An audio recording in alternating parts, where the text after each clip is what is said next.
चलिए शांति से समझते हैं। देखिए चैप्टर का नाम है रेस्पिरेशन इन प्लांट। आराम से कंफर्टेबल होकर बैठो, बहुत आसानी से समझ आएगा। बीच में थोड़ा भी दिमाग तुम्हारा क्लास से आउट ऑफ कॉन्टेक्स्ट जाएगा, चीजें बहुत टफ हो जाएंगी और तुम्हें पूरा सीक्वेंस में प्रॉब्लम होना स्टार्ट हो जाएगा। तो रिक्वेस्ट कर रहा हूं एकदम सिंसियरली बैठना है, शांति से, ठीक है। ज्यादा टाइम नहीं लूंगा, मैं बहुत जल्दी समझाने की कोशिश करूंगा, लेकिन हाँ ध्यान पूरा कॉन्सेंट्रेट सिर्फ लेक्चर पे और मेरी बातों पे। एक फ्रेश पेज खोल लेना पहले तो, कोई भी ऐसा नहीं कि पीछे लिख लिया, बेंच पे लिख दिया, इधर नहीं। नोट्स पे लिखना है। हम पता है तुम 11th वाले, तुम आधे नोट्स तो बेंच पे बनाते हो, ठीक है। क्लास के बाद दिखता है मुझे बहुत सारी बातें, तो ये नहीं होनी चाहिए चीज, है ना। चलो सुनो, वो क्या है फिर, बैठ चुपचाप शांति से, अब उसी में कर। लाना पड़ेगा भाई, ये चैप्टर में हल्के मत लो, जाओ और लेके शांति से बैठ। यहाँ पेज ले लो, चलो। अरे ले उड़ेगा, ले। हाँ इधर ध्यान दो। तो सबसे पहले हम इंट्रोडक्शन कराते हैं इस चैप्टर का, और इस चैप्टर का इंपॉर्टेंस समझाते हैं। बात कोई नहीं करेगा बच्चा। ये चैप्टर जो है बहुत ही छोटा चैप्टर है पूरे प्लांट फिजियोलॉजी का। हालांकि इससे भी छोटा चैप्टर एक था जो कि अब डिलीटेड है, उसका नाम था मिनरल न्यूट्रिशन। तो सबसे छोटा चैप्टर पूरे प्लांट फिजियोलॉजी में काउंट होता था। प्लांट फिजियोलॉजी 5 चैप्टर से मिलकर बना है, जिसमें पहला था हमारा मिनरल न्यूट्रिशन, दूसरा था ट्रांसपोर्टेशन, तीसरा था फोटोसिंथेसिस, चौथा था रेस्पिरेशन और पांचवा था plant growth chapter and development chapter, ठीक है। पांचवा था, जिसमें 2 चैप्टर एनटीए ने, एनसीईआरटी ने हटा दिया है। पहला मिनरल न्यूट्रिशन और दूसरा transport. The smallest chapter of plant physiology was mineral nutrition and the longest, largest कह सकते हो, वो ट्रांसपोर्ट। दोनों छोटे और बड़े चैप्टर हटा दिए गए हैं। अब रेस्पिरेशन आपका फिलहाल बहुत छोटा चैप्टर होने वाला है। 3 लेक्चर में इस चैप्टर को मुझे खत्म करना है, 3 लेक्चर में, मतलब मैंने जो टारगेट रखा है। और वो तभी हो सकता है जब आप अच्छे से ग्रैब कर पाओ, क्योंकि मुझे समझाने में आसानी रहेगा। अब एक और बात, ये chapter one of the most typical chapter of whole biology, सबसे टफ हो जाता है, क्योंकि इसमें आपको 1 साइकिल, 2 साइकिल, 3 साइकिल नहीं पढ़ने, इसमें ऑलमोस्ट 4 साइकिल पढ़ने हैं। इसके बाद दूसरा जो कठिन चैप्टर था वो फोटोसिंथेसिस था, जहां पे भी बैक टू बैक हमें साइकिल्स पढ़ने थे। जहां पे याद हो आपको तो साइक्लिक फोटोफॉस्फोरिलेशन पढ़ाए थे हम आपको, नॉन साइक्लिक पढ़ाए थे, C3 साइकिल पढ़ाए थे, C4 साइकिल पढ़ाए थे, और एंड में फोटो रेस्पिरेशन पढ़ाए थे आपको। याद करो अगर आपको याद हो तो वहां 5 चैप्टर का टॉपिक का सीक्वेंस था। यहां भी कुछ ऐसा ही होने वाला है।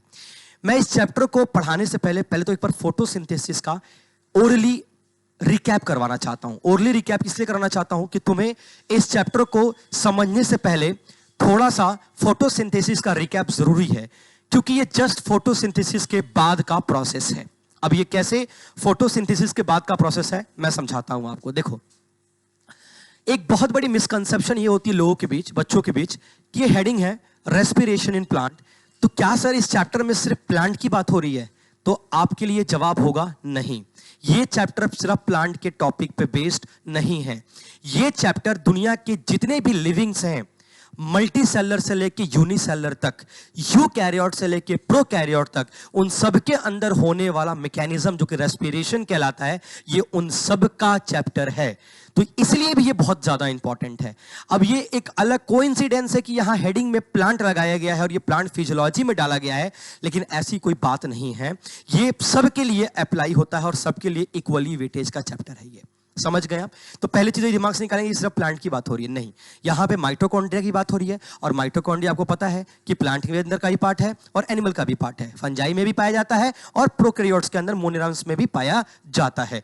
आपको यह भी पता होना चाहिए कि जैसे मैं कहता हूं साइटोप्लाज्म की बात करता हूं, तो साइटोप्लाज्म तो भाई यूकैरियोट का ही पार्ट है, और साइटोसोल कहलाया जाता है प्रोकैरियोट में, तो उसकी भी बात है, तो सेम बात हो जाती है। तो यहां पर यह बात सिर्फ प्लांट की नहीं हो रही है, यह बात हो रही है वो हर लिविंग ऑर्गेनिज्म जिसके अंदर सेल मौजूद है। और आपको पता है सेल मौजूद है तो वो लिविंग है, और अगर सेल है तो रेस्पिरेशन डेफिनेटली करेगा, क्योंकि बिना रेस्पिरेशन के वो एनर्जी नहीं कमा सकता, वो एनर्जी नहीं कमा सकता। अब ये एनर्जी कमाने की बात क्या होती है सर, जरा ये समझाओ। देखो बेटा, फोटोसिंथेसिस में मैंने एक बड़ी आसानी से एक चीज समझाया था। एक लाइन में फोटोसिंथेसिस, मैं पूछता हूं कि एक लाइन में मुझे फोटोसिंथेसिस समझाओ, तो तुम ये बोलोगे sir CO2 plus H2O equals to C6H12O6 plus में O2, यही बोलोगे ना भाई। ये एक हमारे फोटोसिंथेसिस का रिएक्शन था। अगर हिंदी में मैं बोलूं, आसान भाषा में समझाओ, तो सर खाना बनाने की प्रोसेस को हम क्या बोलते हैं? फोटोसिंथेसिस। अब बताते हैं। तुमने खाना बनाना सीख लिया है फोटोसिंथेसिस के अंदर, बहुत अच्छे से खाना बनाना सीख लिया है। प्लांट ने बनाया, हमने सबने बनाया। अब थोड़ा डिफरेंस क्या है, देखो प्लांट ने खाना बनाया, प्लांट के पत्तियों ने खाना बनाया। अब प्लांट के पत्तियों ने खाना बनाया तो हमने उस खाने को अपने शरीर में लिया, क्योंकि हम लोग प्लांट पे डिपेंडेंट है। We are heterotroph. तो हम ऑटोट्रॉपिक मोड जो बनाए हुए प्लांट उन पे डिपेंडेंट है, तो हम उनके बने बनाई हुई चीजों को ले रहे हैं। तो हमारी भी जो है इंडिपेंडेंट, जो इनडायरेक्टली जो डिपेंडेंसी है वो किसके ऊपर है, प्लांट्स के ऊपर है। तो प्लांट्स ने फोटोसिंथेसिस करा है ना, तो भाई हमारा भी जो रेस्पिरेशन है ना वो अल्टीमेटली कहीं ना कहीं इनडायरेक्ट तरीके से फोटोसिंथेसिस पे ही बेस्ड होता है। समझ गए मेरी बात को आप? अब जरा यहां पे गौर फरमाएंगे आप एक छोटी सी समझदारी को। होता क्या है ना, रेस्पिरेशन के अंदर जो ग्लूकोज तुमने फोटोसिंथेसिस में बनाया था, इसी ग्लूकोज को तुमको यहां पे तोड़ देना है, बस और कुछ भी करने की आवश्यकता नहीं है। तुमने जो खाना बनाया था उसको यहां तोड़ देना है, और तोड़ने के बाद आपको पता है ना ग्लूकोज का फॉर्मूला क्या होता है, C6H12O6। तो ये 6 कार्बन का बॉन्ड होता है। तो ये जो 6 कार्बन का बॉन्ड है ना, इसको एक एक करके हर बॉन्ड को तुम तोड़ते चले जाओगे, और जितना बॉन्ड तोड़ोगे और बॉन्ड तोड़ोगे तो क्या निकलेगा भाई, एनर्जी। और उस एनर्जी को तुम यूटिलाइज करोगे अपने डेली काम के लिए, या डेली अपने बॉडी के फिजियोलॉजिकल एनाटॉमिकल फंक्शंस के लिए। तो अगर वो तुम नहीं खाते और अगर वो ग्लूकोज तुम्हें नहीं मिलता, तो तुम क्या जीवन में रेस्पिरेशन करके उसको तोड़ सकते थे क्या? तो नहीं टूटता, तो तुम्हें जीवन में एनर्जी कभी नहीं प्राप्त होता। तो रेस्पिरेशन क्या है, जो खाना तुम बनाए हो उसको तोड़ेगा और तोड़ के उसमें से एनर्जी निकाल के तुम्हें दे देगा। इसी प्रोसेस को हम रेस्पिरेशन का नाम देते हैं, और ताकि तुम उस एनर्जी से काम कर सको।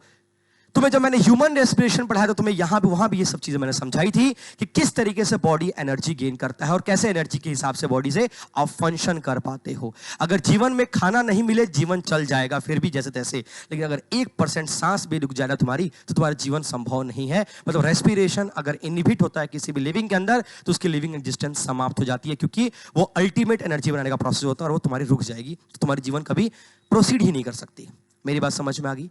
फोटोसिंथेसिस जब हमने स्टार्ट किया था तो हमने पहले 2 बातें पढ़ी थी हमने, कि फोटोसिंथेसिस के अंदर हम एनर्जी बनाते कैसे, कैसे हम खाना बनाने समय में एनर्जी जो है हमारी बन पा रही है। तो उसके लिए हमने 2 तरीके देखे थे, एक साइक्लिक तरीका देखा था और एक नॉन साइक्लिक तरीका देखा था। नॉन साइक्लिक तरीका क्या था कि जब तुम्हारे पास इलेक्ट्रॉन, जो कि हमारे पास फोटोसिंथेसिस जो राइट आया, फोटॉन्स आए, उस फोटोन ने जब हमारे क्लोरोफिल के ऊपर हिट किया तो कैसे इलेक्ट्रॉन इजेक्ट हुए और वो इलेक्ट्रॉन किस तरीके से एनर्जी बनाने में इन्वॉल्व हो गए। तो जैसे ही सनलाइट का प्रकोप पड़ा उस फोटोसिंथेसिस को पर्टिकुलर रीजन पे, एक्चुअली वो रीजन क्या था, क्लोरोफिल ए था, उसके नीचे क्या थे, एसेसरी पिगमेंट्स थे। अगर याद करो, ज़ैंथोफिल था, कैरोटेनॉइड था, क्लोरोफिल बी था, और इन सब ने अपनी वेवलेंथ की एनर्जी किसको पास की थी, क्लोरोफिल ए को, और उस एनर्जी को लेके क्लोरोफिल ए ने क्या निकाला था, इलेक्ट्रॉन। और इन इलेक्ट्रॉन को निकालते ही कौन बैठा था वहां पे, electron acceptor. Very good, PEA, सबसे पहला प्राइमरी इलेक्ट्रॉन एक्सेप्टर बैठा हुआ था वहां पे। अब ये 2 तरीके से होता है, क्योंकि चूंकि 2 अलग वेवलेंथ पे ये फोटोसिंथेसिस का काम होता है, तो वेवलेंथ के हिसाब से 680 की बात अगर हम करेंगे तो PS2 की बात होगी, और अगर 700 की बात करेंगे तो PS1 की बात होगी। ये वेवलेंथ का हिसाब किताब था यहाँ पे। तो ये साइक्लिक और नॉन साइक्लिक हमने एनर्जी बनाना सीख लिया था। उसके बाद हमारा 2 डिफरेंट साइकिल आया था, C3 और C4।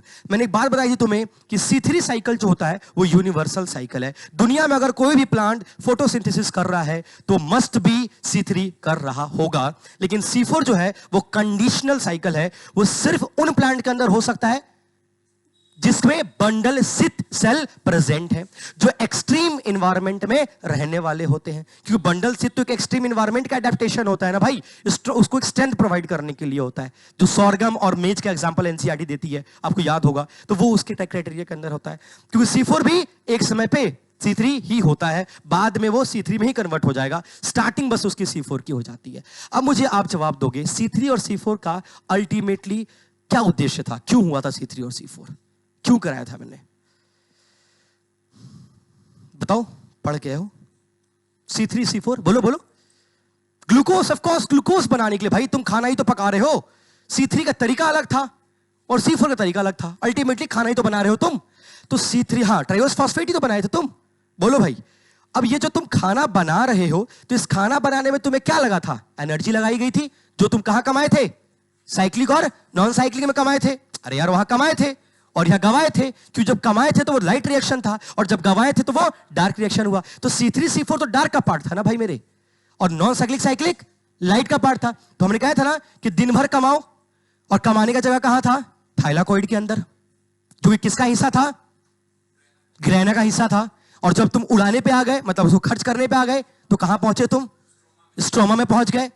और कहां पहुंचे? पूरे स्ट्रोमा में पहुंचे। अच्छा, स्ट्रोमा लैमेले पे क्या था? लाइट या डार्क? हाँ, तो लाइट में था या डार्क में था? वो भी लाइट में ही था। स्ट्रोमा लैमेले भी लाइट का ही पार्ट था। एक्चुअल में सिर्फ कौन सा पिगमेंट प्रेजेंट था उस पे? स्ट्रोमा लैमेले पे कौन सा पिगमेंट प्रेजेंट था? क्योंकि दोनों तो नहीं प्रेजेंट थे, एक था।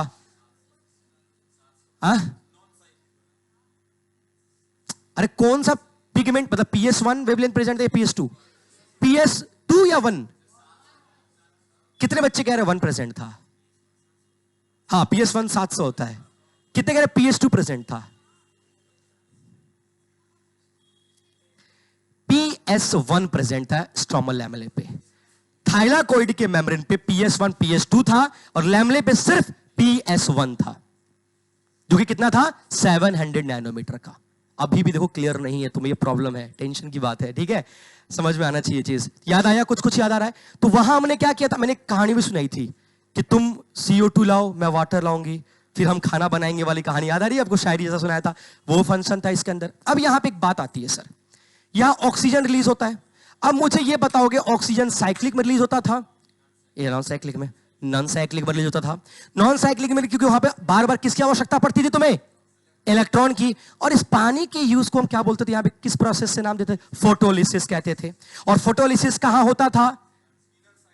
इनर साइड में, याद है? और इनर साइड में होता था, लेकिन H+ का कॉन्सेंट्रेशन कहां बढ़ जाता था? ल्यूमेन ऑफ थाइलाकॉइड में।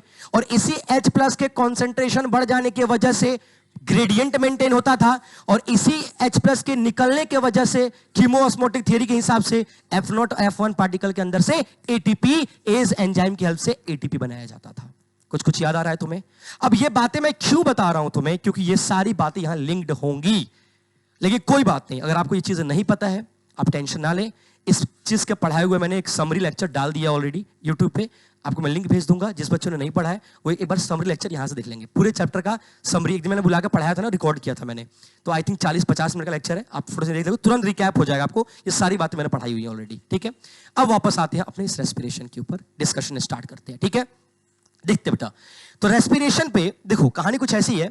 हमारे पास एक प्लांट है, सिंपल सी बात, एक प्लांट है। ये प्लांट के लीफ के हिस्से हैं, ये प्लांट का हमारा पत्ता वाला हिस्सा है, ये इस तरीके से। आप सब जानते हैं बेहतर तरीके से कि जो लीफ है ना, ये ग्रीन पार्ट ऑफ प्लांट है, और ये क्या कैरी करता है? ये आपका कैरी करता है क्लोरोफिल पिगमेंट, जिसके वजह से यहां जो फोटोसिंथेसिस का रिएक्शन है और फोटोसिंथेसिस की जो प्रोडक्ट है, जो कि ग्लूकोज है बेसिकली। देखो, ऐसा नहीं कि हम यहां पे सिर्फ ग्लूकोज की बात कर रहे हैं तो सिर्फ सर कार्बोहाइड्रेट ही होगा, नहीं। प्रोटीन भी हो सकता है, कार्बोहाइड्रेट भी हो सकता है, फैट भी हो सकता है, ऑर्गेनिक एसिड भी हो सकता है। लेकिन हमारे कंटेक्स्ट में, हमारे एनसीईआरटी में सिर्फ क्या समझाया गया हमें? कार्बोहाइड्रेट के बारे में। इसलिए हम पूरे चैप्टर में बात किसकी करते हैं? ग्लूकोज के बारे में। लेकिन ऐसा बिल्कुल नहीं है कि आप फैट की बात नहीं कर सकते, या फिर आप प्रोटीन की बात नहीं कर सकते, या फिर ऑर्गेनिक एसिड की बात नहीं कर सकते, क्योंकि हमारे कॉन्टेक्स्ट से बाहर है। तो अपने को अभी फिलहाल तो इसकी बात करने की कोई आवश्यकता नहीं है। आप जब हायर क्लास में, जब ग्रेजुएशन वगैरह करोगे बॉटनी से, और जब डिटेलिंग पढ़ोगे, तो तुम्हें बाकी बायोमोलिक्यूल्स भी पढ़ाए जाएंगे। लेकिन फिलहाल हमें ग्लूकोज पे फोकस करना अपने, ठीक है? तो यहां हमें जो एनर्जी मिली थी, अब देखो ये प्लांट का भी ना दो तरीके होते हैं। प्लांट में पत्ता वाला जो पार्ट होता है ना, सिर्फ वही ऑटोट्रॉफ होता है। प्लांट के जो ब्रांच और स्टेम वाले और रूट वाले जो पार्ट है ना, वो कभी कभी ऑटोट्रॉफ नहीं होते। लेकिन ऐसा नहीं है, कुछ प्लांट के रूट भी फोटोसिंथेसिस करते हैं, कुछ प्लांट के रूट भी करते हैं, कुछ प्लांट के ग्रीन स्टेम भी करते हैं। लेकिन मेन जो प्लांट का जो मतलब मैक्सिमम जो प्लांट, मेजॉरिटी प्लांट है, वो कहां करता है? पत्तों पे करता है। तो इन प्लांट पे कौन डिपेंड है एक्चुअल में? एनिमल डिपेंड है। कौन डिपेंड है? एनिमल डिपेंड है, इसी प्लांट पे डिपेंड है। या इन पे कौन डिपेंड है? इन पे फंजाई भी डिपेंड है। आपको वो सर फंजाई कैसे कह रहे हो सर?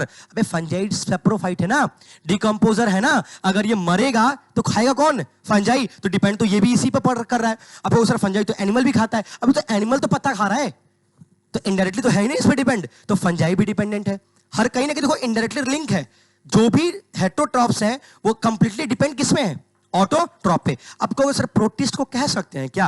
अबे गधो, प्रोटिस्ट ऑटोट्रॉप ही होता है भाई। प्रोटिस्ट के डायटम के पास भी तो क्लोरोफिल था, प्रोटिस्ट के जाइनोफ्लैजिलेट के पास भी क्लोरोफिल था। एक यूग्लिनोइड तो था जो क्लोरोफिल नहीं कैरी करता था, वो करता था यूग्लिनोइड भी, वो तो हेटेरोट्रॉपिक था, वो मिक्सोट्रॉपिक था बेसिकली, वो दोनों था।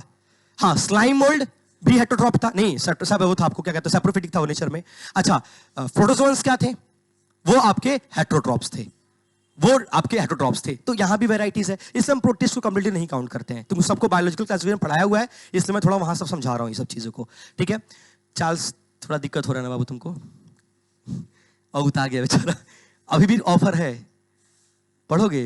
आई दादा, उस पूरे क्लास का मोटिवेशन मिल गया है इसको, ठीक है। तो एनिमल, फंजाई, यहां बेसिकली इन दो की बात होती है। अब जरा समझेंगे, मैं कहता हूं प्लांट का जो स्टेम वाला हिस्सा, ये रूट वाला हिस्सा, ये भी क्या है कि प्लांट के लीफ पे ही डिपेंड कर रहे हैं।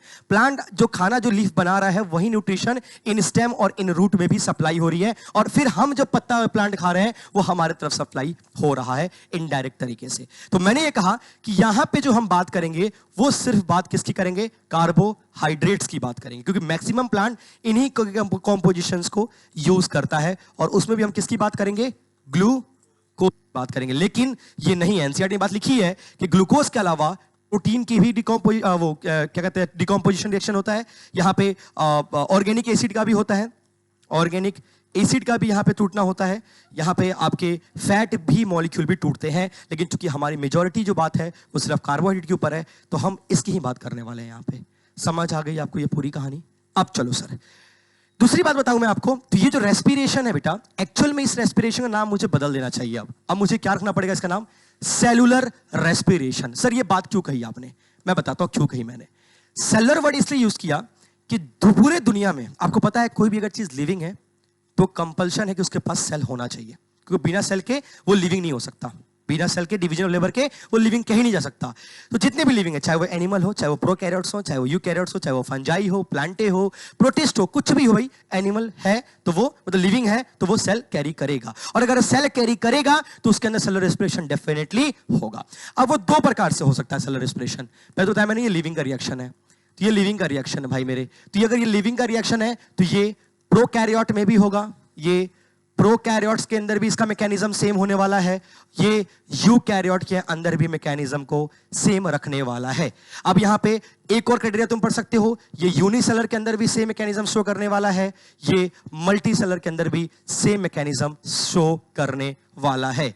हाँ, डिफरेंस कहां क्रिएट होगा? ये सब सेम वाले हैं, यहां सेम होने वाला है, यहां भी सेम होने वाला है। हालांकि डिफरेंसेस कुछ और रहेंगी, मतलब मैकेनिज्म सेम होने वाला है।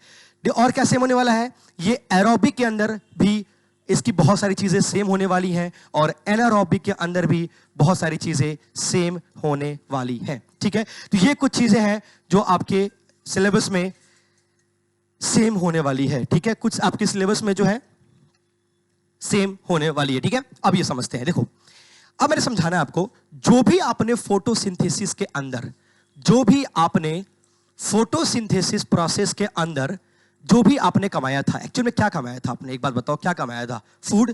और फूड भी क्या कमाया था तुमने अपने सिलेबस के हिसाब से?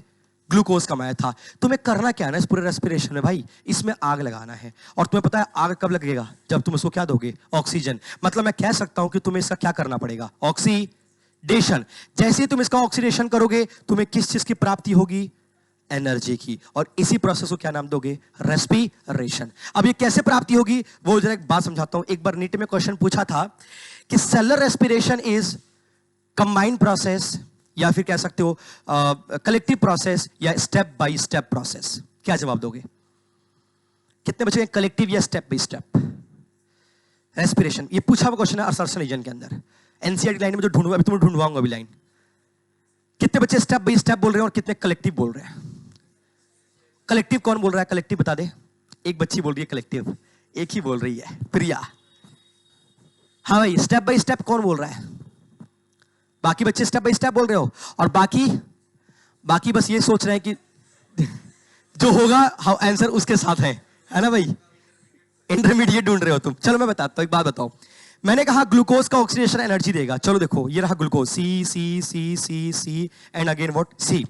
एक बार बताओ, हाई ग्लूकोज हो गया, रेस्पिरेशन करना है, तो भाई सारा ग्लूकोज को एक ही बार तोड़ के एनर्जी बना दो क्या? अगर ऐसा हो प्लांट में तो क्या होता है किसी भी एनिमल के अंदर? अगर सारे मॉलिक्यूल एक ही बार टूट गए और एक ही बार में एनर्जी बन गए, तो वो एनर्जी वेस्ट हो जाएगा, वो एनर्जी अबंडेंट हो जाएगा, और प्लांट के मेटाबॉलिक एक्टिविटी को खत्म कर देगा। इतनी सारी एनर्जी हो जाएगी एक साथ में। और प्लांट इतने एनर्जी को एक साथ मैनिपुलेट और हैंडल आउट नहीं, ये प्लांट या कोई भी लिविंग नहीं हैंडल कर सकता।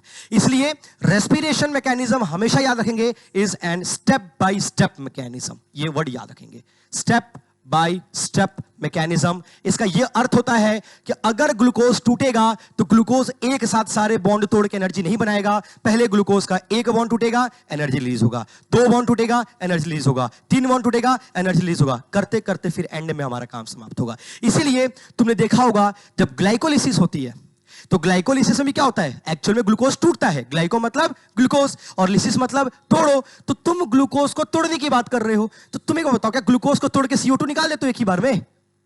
नहीं निकलेगा, नहीं हो सकता। तो पहले जब तुम ग्लाइकोलिसिस करते हो तो वो ग्लूकोज टूटता है पायरुवेट के अंदर। और पायरुवेट कितने कार्बन कंपाउंड होता है? 3 का। मतलब 6 का तुमने 3 किया, और 6 का भी 3 किया तो एक बार में नहीं किया। तुमने पहले उसको ग्लूकोज को फ्रक्टोज में चेंज किया, फ्रक्टोज को ग्लिसरॉल ऑक्सीडेशन करके एल्डिहाइड में चेंज किया, ढाप और पागल प्रोडक्ट बनाया, फिर ढाप पागल को एक साथ कंबाइन किया, और फिर जाके एंड में पायरुवेट बनाया। अब पायरुवेट भी बना तो एकदम से काम खत्म नहीं हुआ। वो पायरुवेट से एक कार्बन निकला तो एसिटाइल कोएंजाइम बना, तो 2 बचे हमारे। फिर इस एसिटाइल कोएंजाइम को कहां घुसेड़ दिया तुमने? लिंक रिएक्शन के बाद कहां घुसेड़ दिया? सिट्रिक साइकिल मतलब क्रेब्स साइकिल में डाला। फिर जाके वहां टूटा और एंड में CO2 की प्राप्ति हुई हमारी। तो ये एक बार में हो गया, कलेक्टिव नहीं हुआ ये। अभी तुम सुनो, मैं 11th वाले बहू आ गए होंगे, यो की बात हो गई है, कोई बात नहीं, मैं भैया समझा रहा हूं कि ये स्टेप बाय स्टेप प्रोसेस है, ठीक है। वो सोच रहा है कि क्या बोल रहा है, ठीक है, कोई बात नहीं बेटा, अभी होगा, आएगा समझ में। मैं ऐसी वो समराइज कर रहा हूं, अभी डरना नहीं है, तो मरोगे नहीं, तुम जिंदा ही रहोगे, अपनी ना धैर्य बना कर रखेंगे। इस क्लास के बाद मैं सच बता रहा हूं, 11th वाले बाहर जाके अपनी पीठ पे शाबाशी जरूर देना कि तुमने इस 1.5 घंटे की टॉर्चर बड़ी आसानी से सही है, ठीक है। इट्स अ टॉर्चर, ये लेक्चर कम है, टॉर्चर ज्यादा है, क्योंकि ये चैप्टर इंटरेस्ट नहीं देगा तुम्हें। कुछ बच्चे ऐसे सोच के बैठे होंगे चलो कुछ मजा सा आने वाला है यहाँ पे, तो भाई रिप्रोडक्शन नहीं है, ये रेस्पिरेशन है। हेडिंग मैंने पहले क्लियर कर दिया है, कुछ भी मजा नहीं आएगा, सिर्फ आपको समझने में जोर डालना है, ठीक है। ठीक है, चलो बस तुम्हें तो मौका चाहिए ना भाइयों, मिल गया, शांत हो जाओ, ठीक है भाई। तो यहां क्या होता है कि एक एक कार्बन, सुनो, हाँ बोलो,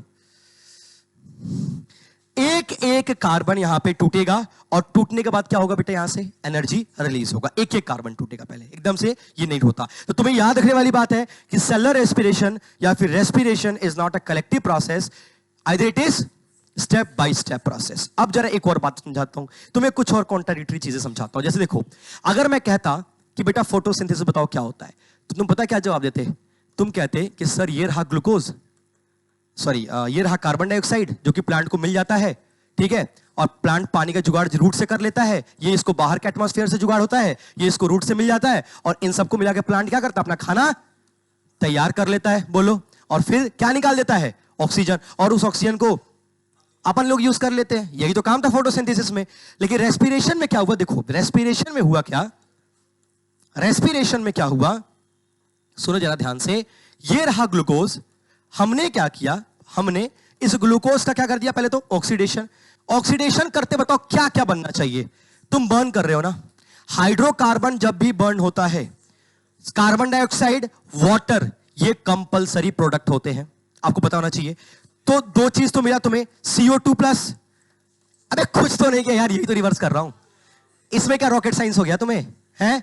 अब इसमें कोई डर ये कैसे हो रहा है, कुछ नहीं हो रहा भाई, जस्ट जलाया है मैंने। यहां क्या था, मिलाया था, कंबाइन किया था और खाना बनाया था। अब जो खाना बना उसको चलाया अपने बॉडी में और उससे एनर्जी निकाली मैंने, और ये क्या निकला एंड में, एनर्जी निकल गया। समझ रहे हैं? अब देखो क्या होता है, प्लांट ऑक्सीजन, अब प्लांट को ऑक्सीजन कहां से मिला, प्लांट को ऑक्सीजन कहां से मिल रहा है भाई प्लांट ने इस प्रोसेस के अंदर जो ऑक्सीजन निकाला था, उस ऑक्सीजन को क्या पूरी तरीके से तुम्हें दे देता है? नहीं मेरे भाई, प्लांट कुछ ऑक्सीजन देता है कि तुम रख लो, इंसान जाति लोग तुम रखो, अपना जीवन काटो, कुछ मुझे दो कि मुझे भी यहां पे क्या करना है, रेस्पिरेशन करना है। फिर प्लांट क्या रिलीज करता है, CO2, और कुछ CO2 अपन लोग से ले लेता है वो, क्योंकि हम लोग भी तो वही निकालते हैं भाई, CO2 रिलीज करते हैं, फिर उनको मिला के फिर वापस वो प्रोसेस को चालू कर लेता है। मतलब ये बातचीत है, नेचर ने हमारे और प्लांट के बीच में ना सहमति, एग्रीमेंट तैयार करवाया है कि ऐसे ही तुम्हें काम करना है। अगर हमारे और प्लांट के बीच में किसी भी दिन विवाद खड़ा हो गया तो दोनों की एग्जिस्टेंस समाप्त हो जाएगी। क्योंकि अपन, अच्छा उनकी तो चलो फिर भी बाद में होगी, अपन लोग तो इंस्टेंटली समाप्त हो जाएंगे, क्योंकि उनके पास तो और भी जुगाड़ होते हैं। वो ऑक्सीजन खुद बना सकते हैं वाटर को तोड़ के, अपन लोग कहां से बनाएंगे? तो हमारी पे तो डिपेंडेंसी कंप्लीट उन पे है, उनकी थोड़ी बहुत अपने पे है। ठीक है, प्लांट, इसलिए प्लांट से पंगा नहीं भाई। ठीक है, किसी को भी काट देना, किसी का भी काट देना, प्लांट को मत काटना। ठीक है, ठीक है। प्लांट बहुत मायने में बहुत इस्तेमाल है उसका, बहुत यूज है। बड़े बड़े झाड़ियां, बड़े बड़े पेड़, अगर ये ना हो तो तुम्हें पता है बेटा, हर कोई ओयो या होटल अफोर्ड थोड़ी कर सकता है। ये देखो देखो कितना खुश हो गया ऐसा तुम लोग है।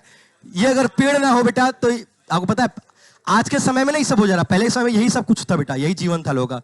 अब समझे, आइए वापस आए, फिर खेलने लगता है। थोड़ा मौका मिले खेलना चालू। जीएम कॉलेज, हाँ इधर देखो, ये बात समझ आ गई तुम्हें? तो मेरी ये कहने का मतलब है कि ये दोनों प्रोसेस एक तरीके से एक्सचेंजेबल प्रोसेस है, या आपस में एक्सचेंज हो सकता है, आपस में अदला बदली हो सकता है, क्योंकि ये इससे कुछ लेगा, ये इसको कुछ देगा, और लेन देन से ये दोनों काम एक साथ आगे प्रोसीड होता है। ये बात तुम्हें समझ भाई? हाथ हटाओ गाल पर से, सुत जाओगे। ठीक है, हाथ देखो बेटा, जीवन में तुमको देखो, अगर नींद नहीं आ रहा, ठीक है, हम बता नींद कैसे आएगा? रात के टाइम पर कोई भी फिजियोलॉजी के चैप्टर खोल के बैठ जाओ, और टेबल पे ना हाथ गाल पे जरूर रखना, मैं लिख के कह रहा हूं। हाँ केमिस्ट्री। और एकदम से ऐसा नहीं चाहिए बेटा कि जब तुम मदहोश हो जाओ, तुम्हें दुनिया की कोई ताकत ना उठा पाए, फिजिक्स एनसीईआरटी लेके बैठना। तुम ऐसा सोओगे बेटा कि क्या पता तुम्हें उठाने के लिए ना अलग से, हाँ, लेकिन बहुतों के पास तो बुक होती भी नहीं है, तो उसके लिए बुक खरीदना पड़ेगा पहले तो। ठीक है, बहुतों के, तेरे पास तो केमिस्ट्री भी नहीं था, गधा आदमी। अभी भी नहीं। चलिए, हाँ बस, बहुत प्राउडली कह रहे हो कि आप लोग कि मेरे पास ये नहीं है, मेरे पास वो नहीं है। बहुत खुशी की बात है ना ये तो, कि तुम्हारे पास किताब नहीं है, नालायको। हाँ, कितना प्राउडली कह रहे हैं ये बच्चे, साहब लाज शर्म नहीं है। अच्छा, तो यहां तक की तो बातें तुम्हें समझ आ गई। अब हम आते हैं, थोड़ा सा बात नहीं करेगा कोई भी, अब हम आते हैं मैकेनिज्म के ऊपर। चलिए ध्यान से सुनिएगा। मैंने कहा कि सेलुलर रेस्पिरेशन जो होता है बालक, सेलुलर रेस्पिरेशन जो होता है वो दो तरीके का होता है, यहां पे मुझे डिस्कशन करना है। एक होता है एरोबिक और एक होता है एनारोबिक। बात नहीं, एरोबिक का मतलब है विद O2। तुम ये काम तभी कर सकते हो जब तुम्हारे एटमॉस्फेयर में क्या प्रेजेंट हो, O2। और यहां ये काम तभी करोगे जब तुम्हारे एटमॉस्फेयर में क्या ना हो, O2 ना हो। अरे कह रहा शांत हो जाओ यार, क्या पागल वागल हो क्या? सुनो ध्यान से, O2 ना हो।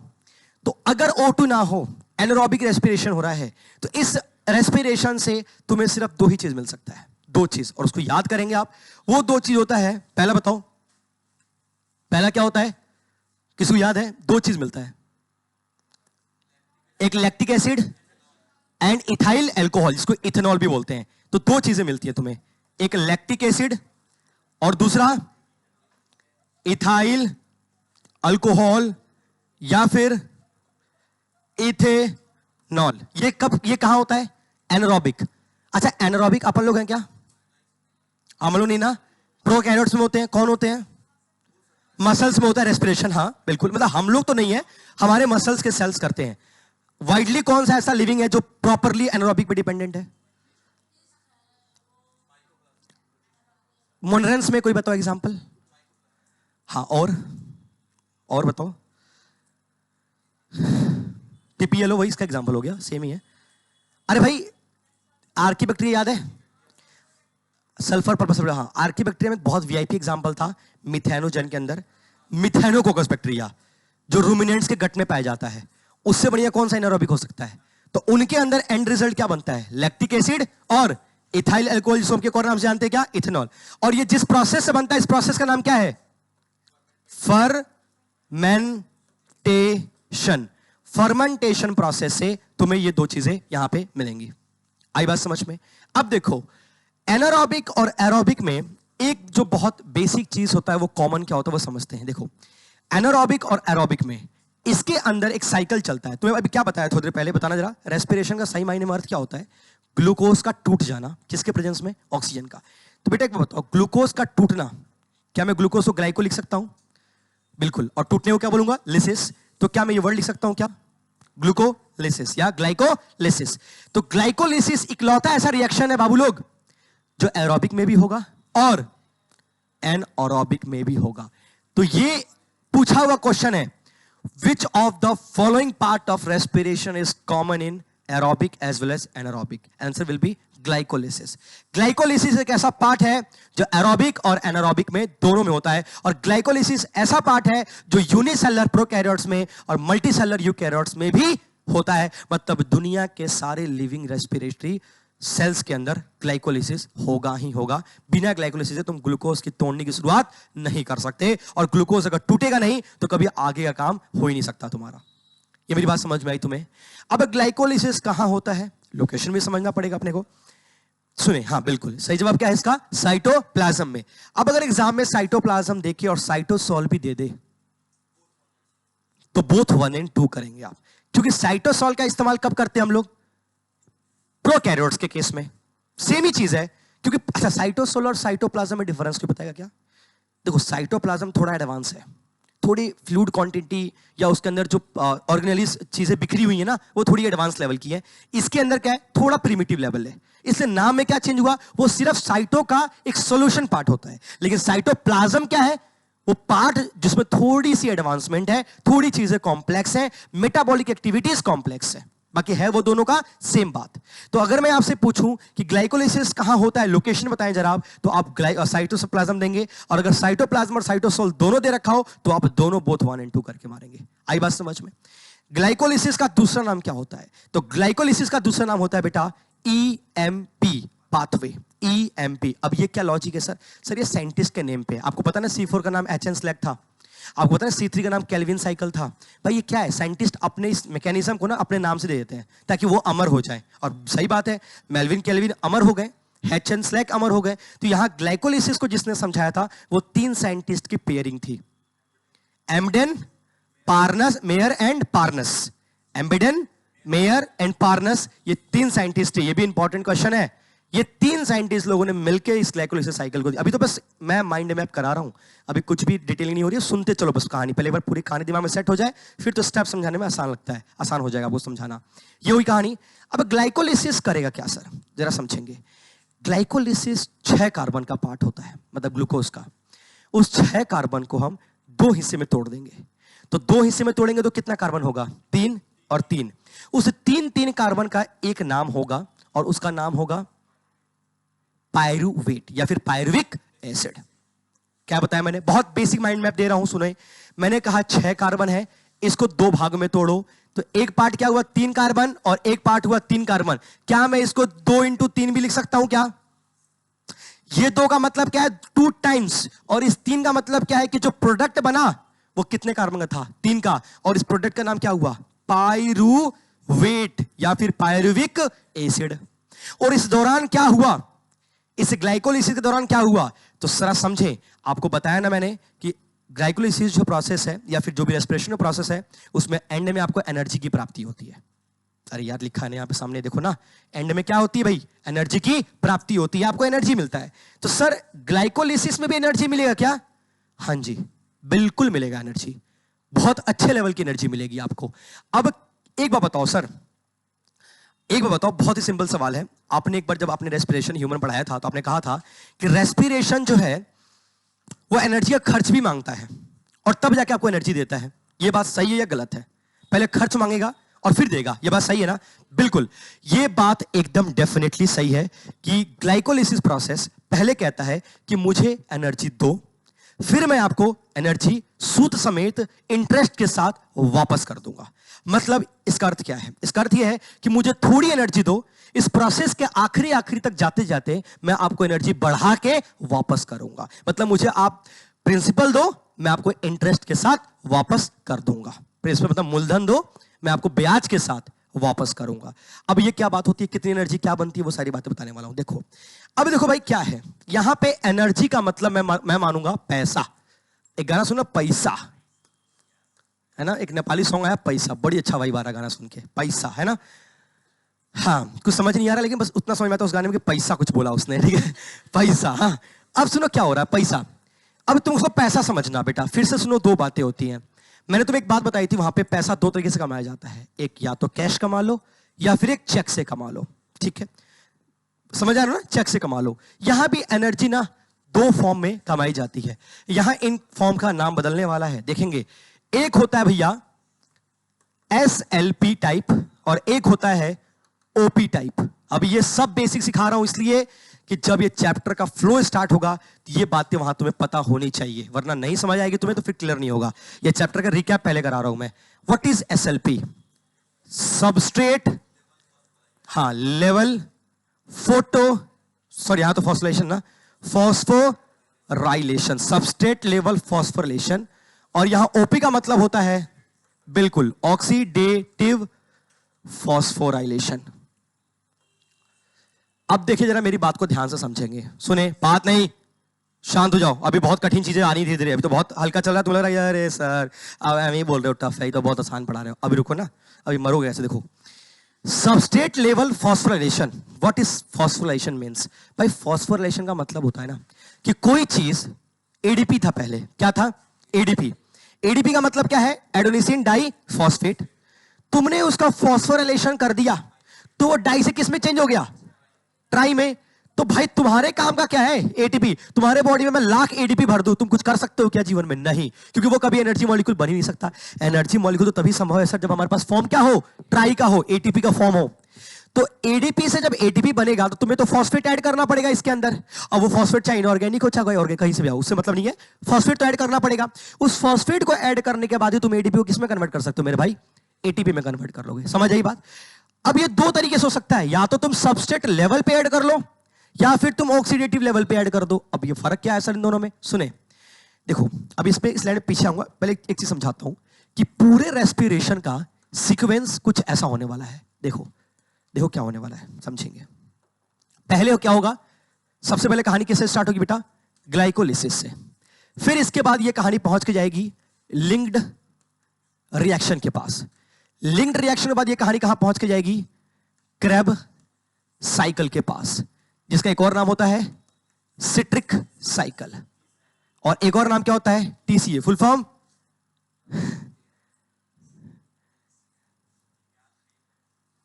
हाँ, आम खाई ना, गुठली काहे गिन रहे हैं? अबे ट्राई सिट्रिक एसिड, यही होता है।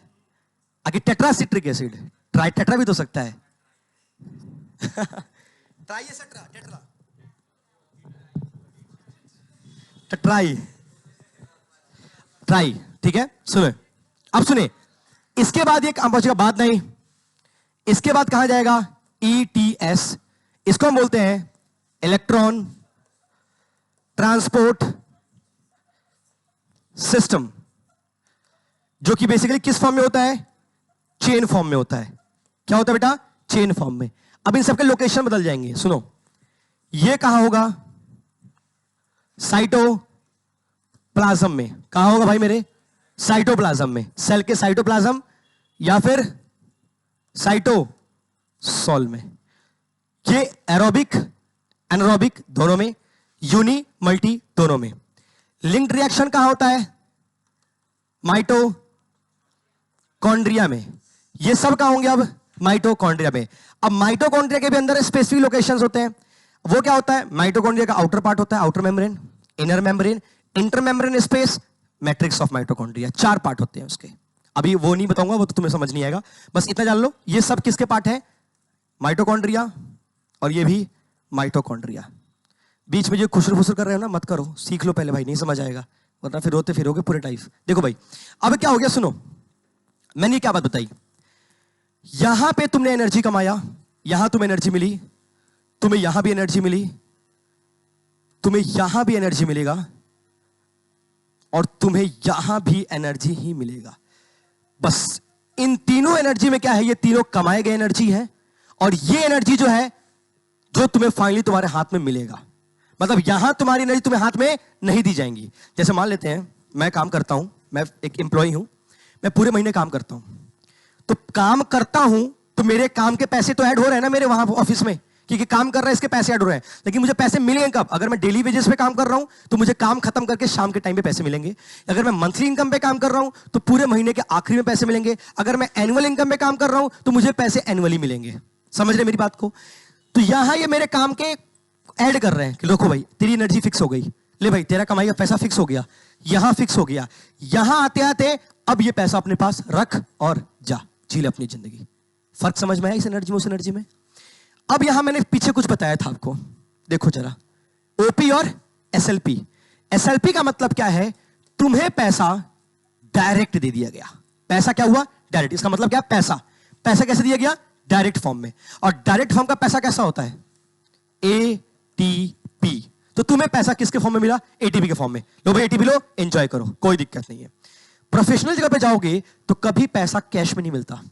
अगर कहीं अच्छी जगह पे काम कर रहे हो ना तो ऐसा नहीं कि पैसे लो कैश में जाओ, नहीं, या तो तुम्हें चेक से मिलेगा या तुम्हारे अकाउंट ट्रांसफर होता है, ठीक है? तो डेटा रिकॉर्ड होता है उस पैसे का, क्योंकि भाई चेक कैश दोगे तो कल को कुछ भी कह सकते भाई मुझे पैसे मिले ही नहीं, तो रिकॉर्ड तो हुआ नहीं। लेकिन भाई तुम अगर चेक से दोगे या अकाउंट ट्रांसफर करोगे तो रिकॉर्ड है भाई मैंने दिया है, वो चीज होता है, ठीक है भाई? तो यहां क्या है ना, यहां ये ओपी जब होगा तो ये हमेशा चेक पेमेंट करेगा और ये इनडायरेक्ट पेमेंट करेगा। इनडायरेक्ट और इनडायरेक्ट पेमेंट दो तरीके से होता है, मैंने पहले बताया था। फोटोसिंथेसिस में क्या था? NADPH2 था। मैंने कहा था यहां नाम बदल जाएगा, यह NADH हो जाएगा, P हट जाएगा। रेस्पिरेशन के NADPH2 में और यहां NADH में फर्क होता है, ये बताऊंगा आगे फर्क क्या होता है, बस इतना समझ लो। वहां NADPH2 था, यह NADH हो जाएगा प्लस के अंदर NADH, और यहां हो जाएगा FADH2। अब ये दो ऐसे पैसे होंगे जो चेक में दिए जाएंगे आपको। मतलब यहां पे पैसे आपके रिकॉर्ड हो गए। NADH के अंदर कितने ATP रिकॉर्ड होते हैं? 3। और FADH2 के अंदर कितने होते हैं? 2। तो ये फिक्स है आपके। अगर मैं कहता हूं बेटा एक काम कर, ये ले 2 FH2 लेके, 2 FH2 लेके जा, तो 2 FH2 का मतलब तू मैंने कितनी ATP दे दी? 4 ATP दे दी। मैंने कहा बेटा एक काम कर, ये ले 10 NADP लेके जा, NADH2 लेके जा, तो 30 दे दिए मैंने तुम्हें।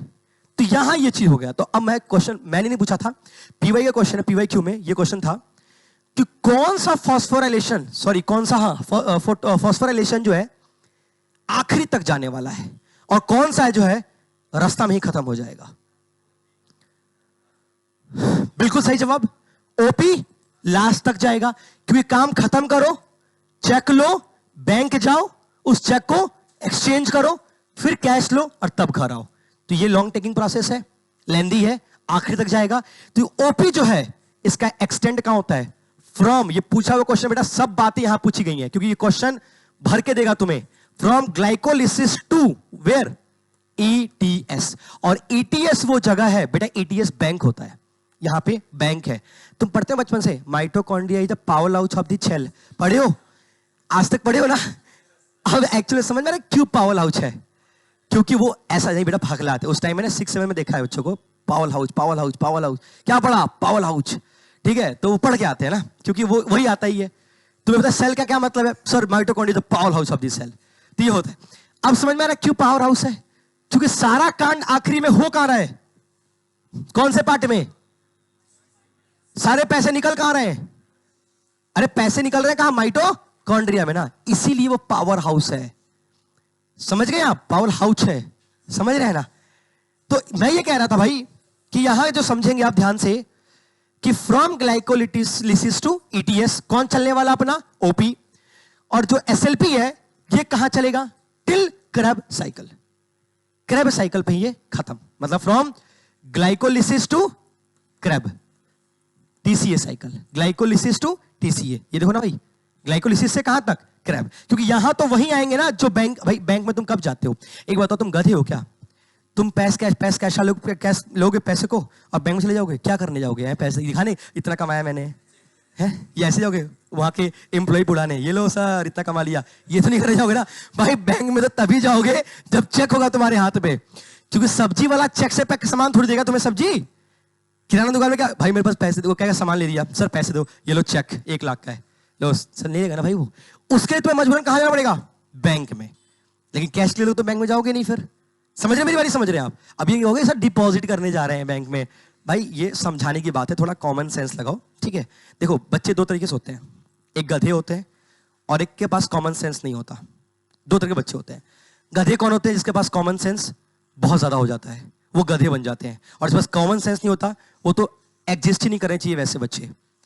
अब ये जो बातें तुम्हें समझ नहीं आएगी क्योंकि तुम्हारे ना कॉमन सेंस नहीं है। चलो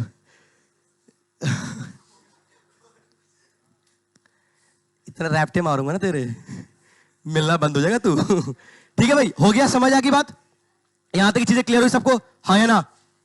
समझ आई बात? अब देखो ये सीक्वेंस तुम्हें समझ आ गया। अब जरा मैं एक बात बताना चाहता हूं, यहां पे वापस आते हैं पीछे के टॉपिक पे। नहीं यहां नहीं, अगले में समझाता हूं, यहां जगह नहीं बचेगा फिर। देखो बात नहीं, क्या हो गया, एक बच गया।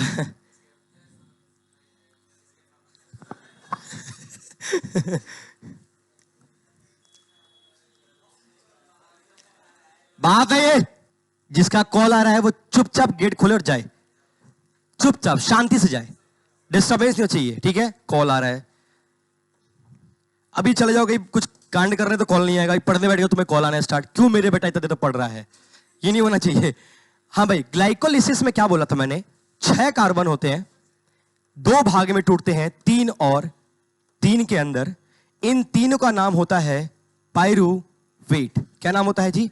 पाइरुवेट नाम होता है 3 का। अब ये पाइरुवेट जो है ये एंटर करता है लिंक्ड रिएक्शन में, कहां जाएगा? लिंक्ड रिएक्शन में जाएगा। अब लिंक्ड रिएक्शन में क्या होता है, एक और हमारे पास सबस्ट्रेट होता है जिसका नाम है एसिटाइल कोएंजाइम। अब ये बनता है एक्चुअल में, अब ये कैसे बनेगा, जब पाइरुवेट में से एक कार्बन को मैं क्या कर दूंगा, निकाल दूंगा CO2 के फॉर्म में। अब समझ लो, अब मैकेनिज्म स्टार्ट करा रहा हूं मैं। कितने कार्बन था पाइरुवेट? अब बताओ, एक निकाल दिया तो एसिटाइल कोएंजाइम कितने का बचेगा? 2 का बच गया। मेरी बात समझ रहे हैं आप? कितने का था? 3, एक निकाल दिया, 2 बचा। अब जब ये CO2 निकलता है ना, तो सिर्फ CO2 नहीं निकलता भाई मेरे, यहां एक्चुअली एक NADH2 का मॉलिक्यूल भी निकलता है। अब मुझे बताओगे इस ट्रांजिशन के दौरान एक NADH2 निकलेंगे या 2 निकलेंगे? सोच के बताना, 1 या 2? 1 या 2, बस इतना पूछा। 1 NADH2 या 2? 1 या 2, सोचो बताओ। 2 पाइरुवेट है ना, खा दो। 2 है यार, इधर तो मैंने 1 दिखाया, मैंने कहा ना 2 से मल्टीप्लाई भी तो करोगे, क्योंकि यहां का ये भी तो पाइरुवेट जा रहा है, दिखा नहीं रहा, अलग बात है। तो 2 पाइरुवेट गया तो CO2 भी कितने आएंगे? 2, बोलो। और NADPH2 भी कितने मॉलिक्यूल फॉर्म होगा? 2। तो क्या इस ट्रांजिशन के दौरान मुझे 6 ATP मिलेगा? अभी तो नहीं मिलेगा, ETS में मिलेगा, लेकिन क्या मैं बोल सकता हूं कि हाँ मैंने 6 ATP काम कर दी यहीं पे? तो मुझे इस काम के दौरान 6 ATP मिलेगा। 6 ATP मुझे मिलने से कोई नहीं रोक सकता। समझ आई बात पहले आपको ये क्लियर? अब ग्लाइकोलिसिस की बात करते हैं। देखो ग्लाइकोलिसिस में कहानी क्या है, 2 ATP तो पहले ये मांगता है, कहता है मुझे 2 ATP दो, मैं खर्च मांगता हूं, मुझे ये खर्च दो, मैंने पहले खर्च करना है फिर कमाऊंगा। 2 ATP खर्च के लिए मांगता है, और ये अर्न कितना कर पाता है? ATP कितना अर्न करता है?